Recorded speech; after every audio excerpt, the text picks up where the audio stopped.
संतों ने इसीलिए कहा कि और ज्ञान सब ज्ञानड़ी ब्रह्म ज्ञान सो ज्ञान। ये ज्ञान ज्ञानड़ी है, किताबों में ज्ञान थोड़ा लिखा हुआ है। चाहे वेद कतेब कुरान पुराण अंजिल बाइबल कुछ भी हो, प्रभु के गुण लिखे गए हैं उनमें। जितने इंसान की बुद्धि काम करती है उतने लिखे गए हैं। आप सभी को राधा स्वामी। देखिए, जो आज का सत्संग का विषय है उसमें महाराज ने बताया कि ग्रंथों में केवल किताबी ज्ञान है। अगर हमें असली ज्ञान चाहिए तो हमें संतों के पास जाना चाहिए, क्योंकि संतों के पास वो सभी ज्ञान होते हैं जो हमारी किताबों में लिखे नहीं होते हैं। जहाँ किताबों का ज्ञान खत्म होता है वहाँ से संतों का ज्ञान शुरू हो जाता है। और साथ ही महाराज ने बताया कि निज नाम क्या है और निज नाम किस तरह हमारे जीवन में परिवर्तन लाता है और किस तरह हमारे जीवन को सफल बना देता है। और साथ ही महाराज ने बहुत प्यारी प्यारी बातें सत्संग में बताई है। अगर वे बातें हम अपनाते हैं तो हमारा जीवन सार्थक बन जाएगा। तो चलिए, आपका कीमती समय लेते हुए सत्संग को शुरू करते हैं। कृपया इस प्यारे भरे सत्संग को पूरा सुनकर पुण्य भागीदार अवश्य बनिए। राधा स्वामी। आप लोग तो रोजाना लाइव सत्संग देखते हो, मिलते भी हो, हर प्रकार से सत्संग का लाभ आपको मिलता है। कल ही एक आदमी दिल्ली से आया, वो वैसे तो बहुत नेक इंसान था, क्योंकि जो भक्ति के रास्ते पे चलते हैं वो सभी नेक होते हैं। मैं नहीं इस बात का कभी भी सोचता और ना ही किसी प्रकार का भेदभाव करता हूँ कि वो किस गुरु को मानता है, किस धर्म को मानता है। मैं मानता हूँ इंसानियत सबसे बड़ा धर्म है।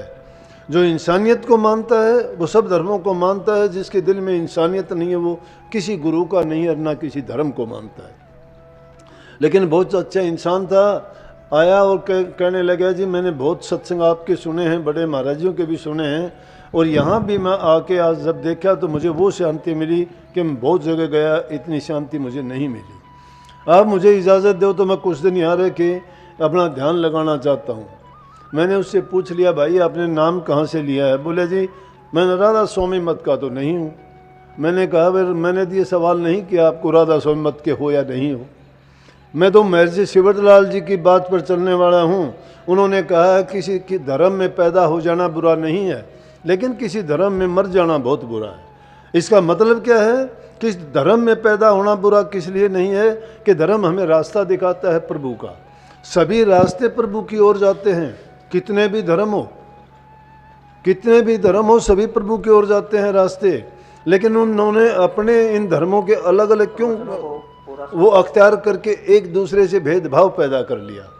उस भेदभाव पैदा करने का मतलब क्या है? एक दूसरे से ईर्ष्या करते। कोई धर्म नहीं कहता ईर्ष्या करो, सभी कहते हैं किसी से ईर्ष्या ना करो, और ईर्ष्या करते हैं कि दूसरे के सत्संग में ना जाना, दूसरे गुरु की बात ना सुनना, क्योंकि उनको डर लगता है तेरे शिष्य ना चले जाएं कभी तुझे छोड़ के दूसरे के पास। अरे जीव को कल्याण के लिए जहाँ उसको सही मिलता है, रास्ता मिलता है, जहाँ उसका अज्ञान और भ्रम दूर होते, क्यों रोकते हो, क्यों मना करते हो? पशु तो नहीं है, इंसान है, उनकी बुद्धि है, अकल है, समझ है।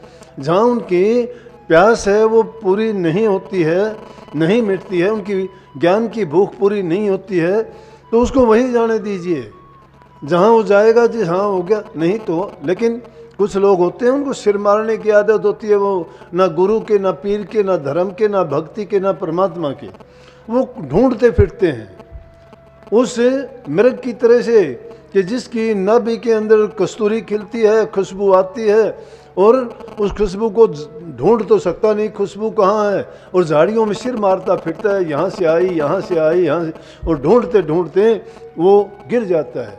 भूख प्यासा रहता है, लेकिन सुगंध बहुत अच्छी होती है, उसको ये पता ही नहीं सुगंध तेरे पास ही है। संत मत की ये शिक्षा है। जो ध्यान योग हम बताते हैं, सुर शब्द का योग बताते हैं, उसके अंदर ये बात है कि जिस चीज़ को तुम खोजना चाहते हो वो तेरे घट के अंदर है, तेरे अंदर में है। उस अंदर वाली चीज़ को जब तू प्राप्त कर लेगा, वो किस रूप में पैदा होगी? जब तक मन की शक्तियाँ तुम्हारी एकाग्र नहीं होंगी। उस शक्तियों को किसी ने क्या कहा है, कोई उसको रूह कहता है, कोई आत्मा कहता है वो अंदर में रमी हुई है। राम भी रमे हुए का नाम है। राम पूरी सृष्टि में रमे हुआ कण कण में है। वो रूह हमारे शरीर के कण कण में रमी हुई है, तो वो भी उसी का अंश है। वो एक छोटे रूप में है, ये बड़े विशाल रूप में है। लेकिन उसको ढूंढने के लिए कहीं जाओगे, पहाड़ों में जाओ, गुफाओं में जाओ, कुछ भी अनेक रास्ते अपनाओ, लेकिन जब उसको खोजना चाहोगे तो तुम्हारे अंदर में ही खोजोगे। एकाग्रचित होकर जब ढूंढोगे तुम्हारे अंदर में ही वो चीज़ है। मिल जाएगी। तो मैंने उससे कहने लगा, बोला जी मैं ध्यान लगाना चाहता हूँ, मैंने ये नहीं कहा कि आप राधा स्वामी मत कहो, मैंने ये जानना चाहा है कि आप किसको मानते हो। बोला जी मैं तो गीता पढ़ता हूँ। बहुत अच्छी बात है। चलो बात चली, कुछ भी कहने लगे जी। उसके बाद में कहने लगे आपने एक शब्द गाया जी वो मेरी समझ में नहीं आया, उसके बारे में कुछ पूछ रहा हूँ। पूछो भाई, माँ मुझे इस चीज़ का कोई गुरेज और परहेज नहीं है। जो चीज़ जिसको पूछनी हो किसी भी धर्म का पूछो, मुझे जो ज्ञान होगा आपको समझाऊंगा, नहीं पता होगा जो नहीं पता। क्योंकि ये ज्ञान जो खोजना चाहते हो किताबों की बातों में, संतों की बातों में तुम ढूंढना चाहते हो ना, नहीं ढूंढ पाओगे। संत की बात को समझना बड़ा कठिन और बड़ा मुश्किल है, बड़ा मुश्किल है। क्योंकि हमारी वो दृष्टि नहीं है, हमारे पास वो यंत्र नहीं है कि जिस पर उसकी परख कर सके संत ने क्या बोला।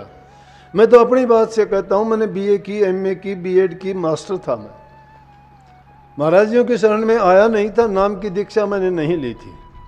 उनके उससे पहले ही उनके साथ जाने का मुझे कई बार बाहर दूसरे संतों के पास सत्संगों में, संत समागमों में बहुत अवसर प्राप्त हुए।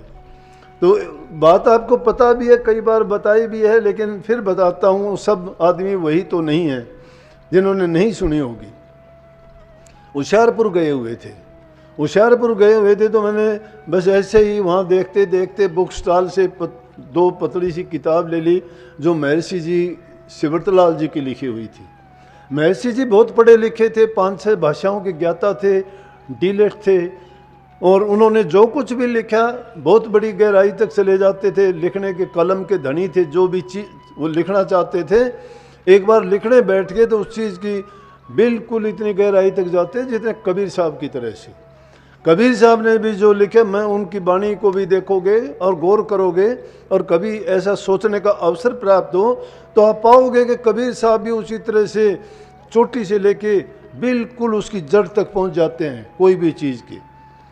एक जगह छोटा होने के लिए मैंने एक वाणी देखी थी, उसमें कबीर साहब ने लिखी कि ऐसा बन के रहो जैसे रास्ते का रोड़ा। अगली बात में कहते रोड़ा बना तो क्या बना, दूसरे को दुख देता है, आने जाने वाले को ठोकर लगेगी, तो रेत हो जाना चाहिए तुझे। फिर कहते रेत हुआ तो क्या हुआ, तू तो लोगों के पैरों के लग के तू तो उनके पैर गंदे कर देगा। आगे कहते तू तो धूल हो जाना चाहिए, मिट्टी की धूल एकदम। बोले धूल हुआ तो क्या हुआ कि उनके पैरों से लग के तू उठेगा तो उनको वातावरण को दूषित करेगा, उनके अंदर चला जाएगा। और उससे भी पता नहीं क्या क्या कितनी नीचाई तक चले गए कि इंसान को कितना नीचा होने के लिए कहते हैं कि तुम इतने दीन अधीन बन जाओ तब तुम कहीं जाके नाम के योग्य बनोगे। तो इसी तरह से मैंने वो किताब ली, बहुत उनके तो क्या कहने हैं जो भी उन्होंने लिखा, बल्कि उन आर्य गजट के लिखने वाले भी वही थे, आर्य समाज में थे पहले। तो मैंने वो किताबें ली और आके जब रेल से जाते थे, लुधियाना रेलवे स्टेशन पे बैठे थे और 5-7 आदमी साथ थे। वो महाराज जी और वो तो एक तरफ बैठे हुए थे। मैं जब तक ना तो संतों की महिमा जानता था ना मुझे ये पता था, मैं एक तरफ जाके दूर बैठ के, एक चबूतरा सा बना हुआ था, जैसे एक खंभा है इसके चारों तरफ गोल चबूतरा बना दे, इस तरह से मैं अकेला जाके बैठ गया और वहाँ बैठ के उस किताब को देखने लग गया। नाम मैंने लिया ही नहीं था उस टाइम तक। तो वहाँ दूसरे लोग थे, वो तो महाराज जियों के दर्शन का लाभ उठा रहे थे। उनको तो पता था, संतों का संग किया था, नाम ले रखा था कि भाई जितना इनका संग मिले, जितने दर्शन करें, जितने इनके वचन सुने, क्योंकि वो महिमा जानते थे। मैं नहीं समझता था इस बात को। मैं एक तरफ बैठ के, मैं तो सिर्फ उस टाइम स्वाद और आनंद लेने वाला आदमी था कि अच्छा बाहर घूम के आऊँगा, अच्छे चाय पानी पियेंगे, किराया भाड़ा नहीं लगेगा और 2-4 दिन की अपनी फरलो हो जाएगी। अपने इस बात के लिए गया था मैं छिपाता नहीं अपनी बात। तो बस वो किताब ले ली, देखा देखी उन लोगों के लिए भी। और वहाँ एकांत में चलो, पढ़ा लिखा आदमी 2 अक्षर जानता था, मैं देखूँ पढ़ के क्या लिखा है, उसको ऐसे ही देखने लगा। तो महाराज जी उन लोगों को छोड़ के और मेरे पास आ गए। आके मैंने देखा तो खड़े हो गए, मैं खड़ा हो गया। बोले कि क्या है? मैंने कुछ नहीं जी, किताब है ये। फिर मैं बोला पढ़ रहा था ऐसे ही। बोला मास्टर तेरी समझ में नहीं आएगी। बस अंदर से मुझे बहुत गुस्सा आया। मैं समझा, कहने भी लगा, मन में कहा मैं खुद तो अनपढ़ है, कभी स्कूल गया नहीं, एक अक्षर आता नहीं, इसकी समझ में आती होगी, मैंने 16 साल ऐसे ही बर्बाद कर दिया, मेरी समझ में नहीं आती। तो अक्षर ज्ञान कुछ और चीज़ है। संतों ने इसीलिए कहा कि और ज्ञान सब ज्ञानड़ी ब्रह्म ज्ञान सो ज्ञान। ये ज्ञान ज्ञानड़ी है, किताबों में ज्ञान थोड़ा लिखा हुआ है, चाहे वेद कतेब कुरान पुराण अंजिल बाइबल कुछ भी हो, प्रभु के गुण लिखे गए हैं, उनमें जितनी इंसान की बुद्धि काम करती है उतने लिखे गए हैं। लेकिन संतों का ज्ञान तो जहाँ संसार उन पुस्तकों की बुद्धि और ये ज्ञान की बातें खत्म हो जाती है, संतों का ज्ञान वहाँ से शुरू होता है। मुझे नहीं पता था, गुस्सा हुआ, मन में बहुत मैंने वो किया, मेरे दिमाग से बात नहीं निकली, आज तक देखो याद है मुझे, जिंदा है वो बात। जब तो इसलिए जिंदा थी, गुस्सा था, अब वो इसलिए जिंदा है कि मेरी मूर्खता थी, क्योंकि अब मुझे उस बात का ज्ञान हुआ कि मेरी मूर्ख बात थी, मुझे समझ ही नहीं थी। ना तो मुझे संतों के दर्शन की समझ थी, ना उनकी महिमा का पता था, और ना ही उनके वचन को समझ सकता था।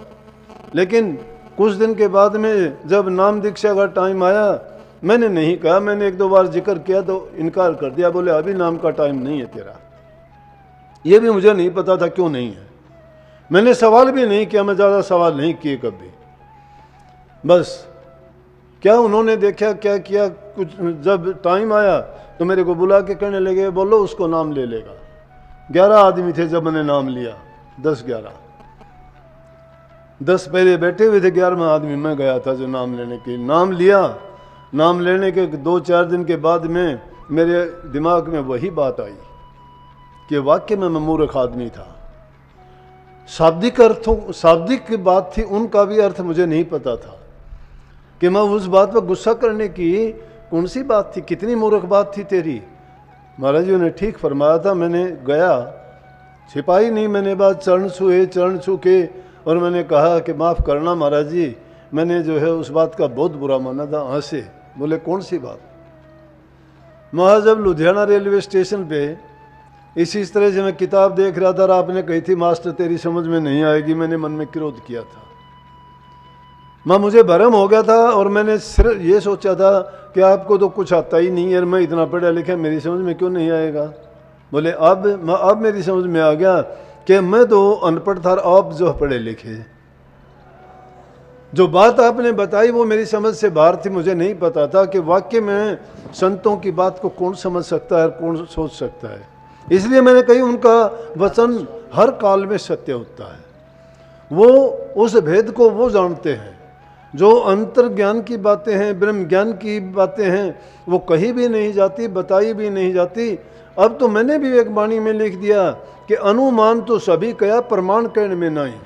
इसका मतलब ये है कि जो चीज़ इंसान अनुभव करता है उसका अनुमान बता सकता है, प्रमाण नहीं है। यह आध्यात्मिकता की बात है। जब इसीलिए सूरज शब्द को जब तक इंसान नहीं चीनता है, नहीं जानता है, नहीं समझता है, उसके भेद को वो नहीं समझ पाता। बाहरी ज्ञान की बात करते हैं, किताबों में ढूंढते हो, कबीर साहब ने साफ कहा कि हिंदू तो वेदों में ढूंढे, मुसलमान कुरान, ये दोनों कागज में रह गए, हाथ ना आया निज नाम। निज नाम, निज नाम जो धुर का ज्ञान है, जो सार भेद है, वो बहुत दूर की बात है, वो किताबों में नहीं है।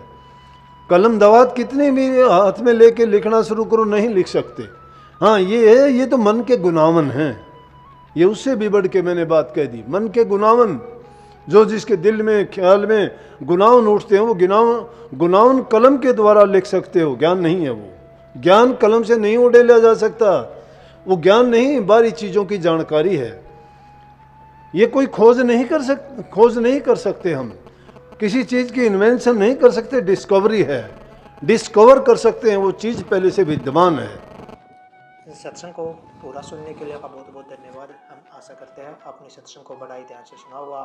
तो जैसा कि प्यारे साध संगत जी आपने सत्संग में सुना, महाराज ने बताया कि संतों का ज्ञान सबसे ऊपर होता है। जो हमारे ग्रंथों में, जो हमारी किताबों में बातें लिखी होती है, वो महज इतना ज्ञान नहीं होता जितना संतों के पास ज्ञान होता है। तो हमें संतों की शरण में जाना चाहिए और हमें उस ज्ञान की प्राप्ति करनी चाहिए। और साथ ही महाराज ने बताया कि निज नाम क्या है और निज नाम से किस तरह हमारा जीवन सवर जाता है और किस तरह हम गुरु की तरफ बाहर में जाते हैं तो हमारा जीवन सफल हो जाता है। तो कृपया महाराज ने जो जो बातें प्रवचनों में बताई है, कृपया उन बातों को आप अपने जीवन में अवश्य उतारिए और अपने जीवन को सफल अवश्य बनाइए। और साथ ही अगर आपको सत्संग अच्छा लगा तो कमेंट बॉक्स में राधा स्वामी लिखकर पुण्य भागीदार अवश्य बनिए। मिलते हैं जल्दी एक नए और बहुत ही प्यारे सत्संग के साथ। तब तक के लिए राधा स्वामी।